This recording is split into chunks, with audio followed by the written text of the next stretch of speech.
વડોદરા શહેરમાં વિવિધ પોલીસ સ્ટેશનોમાં નોંધાયેલા ગુનાઓમાં વોન્ટેડ અને ફરાર આરોપીઓને ઝડપી પાડવા માટે ચાલી રહેલી ઝુંબેશ દરમિયાન ક્રાઇમ બ્રાન્ચને વધુ એક મહત્વની સફળતા મળી છે.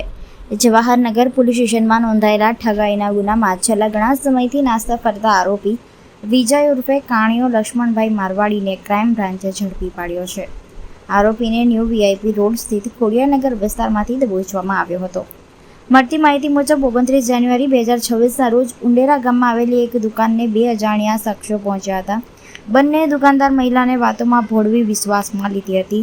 ત્યારબાદ મહિલાના કાનમાં પહેરેલી અંદાજે 2.5 ગ્રામ વજનની અને આશરે 30,000 રૂપિયાની કિંમત ધરાવતી સોનાની બુટ્ટીઓ સફેદ રૂમાલમાં મુકાવી હતી.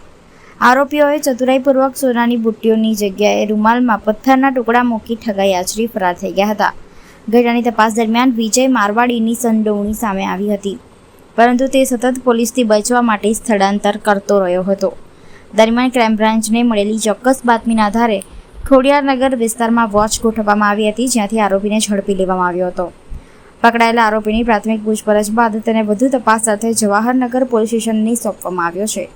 પોલીસ તપાસમાં સામે આવ્યું છે કે આરોપી મૂળ સુરતનો રહેવાસી છે અને અગાઉ પણ વિવિધ ગુનાહિત પ્રવૃત્તિઓમાં સંડોવાયેલો રહ્યો છે.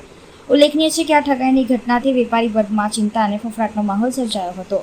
ત્યારે ફરાર આરોપીની ધરપકડ થતાં વેપારીઓએ રાહતનો શ્વાસ લીધો છે.